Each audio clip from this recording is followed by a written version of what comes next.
எப்படியாவது அதிமுக கூட்டணிக்குள்ள தாவேக்காவை கொண்டு வரணும்னு கடும் தவம் பண்ணிட்டு இருக்காங்க அதிமுகவினர் சொல்லலாம். அந்த வகையில் அதிமுக மூத்த தலைவர்கள் பல கருத்து தெரிவிக்கிறாங்க. இன்னைக்கு ஒரு தலைவர் கருத்து வச்சிருக்காரு. அதாவது சட்டசபை எதிர்க்கட்சி துணைத் தலைவர் இருக்கக்கூடிய முன்னாள் அமைச்சர் ஆர்பி உதயகுமார் கருத்து வச்சிருக்காரு.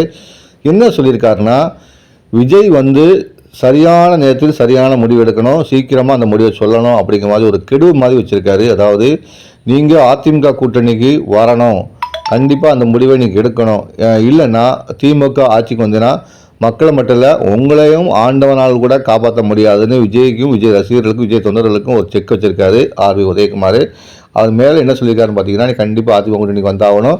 ஆந்திராவை பாருங்கள், ஆந்திராவில் பவன் கல்யாண் சந்திரபாபு நாயுடோட கூட்டணி வச்சதுனால தான் துணை முதல்வர் பதவி கிடைச்சிது. அதே மாதிரி ஒரு சூழ்நிலையை தமிழ்நாட்டில் நீங்கள் உருவாக்கணும்.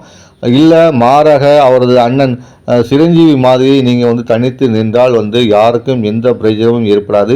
ஆந்திராவில் சிரஞ்சீவிக்கு ஏற்பட்ட நிலைமை தான் தமிழ்நாட்டில் விஜய்க்கு ஏற்படும். அவர்களுடைய பலன் யாருக்கும் கிடைக்காமல் போய்விடும். எனவே நீங்கள் அதிமுக கூட்டணியை ஆதரிக்க முன் வரணும்.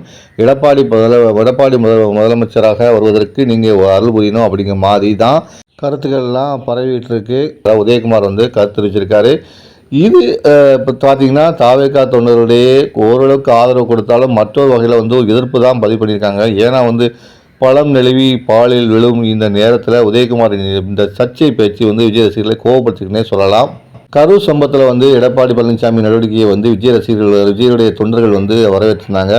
இந்த சூழ்நிலையில் அதிமுகவுடைய இரண்டாம் கட்ட தலைவராக இருக்கக்கூடிய உதயகுமார் விஜய் குறித்து சில கருத்துக்கள் தெரிவிச்சிருப்பது விஜய் கட்சி தொண்டர்களுக்கு ஒரு அதிருப்தி தான் என்ன சொல்லலாம். ஏன்னா அதிமுக கூட்டணியை அவங்களே விரும்ப தொடங்கிட்டாங்க. அதிமுக தாவேகா கூட்டணி வரணும்னு அவங்க விரும்பியிருந்தாங்க. இந்த சூழ்நிலையில் விஜயை தரம் தாழ்த்தும் வகையில் சில வார்த்தைகளை உதயகுமார் பிரயோகப்படுத்தியிருப்பது அவர்களுக்கு ஒரு மனச்சங்கடத்தை ஏற்படுத்தியிருக்கிறதாக சொல்கிறாங்க. பார்ப்போம், பொறுத்திருந்து பார்ப்போம். தாவேகா அதிமுக கூட்டணி அமையுமா?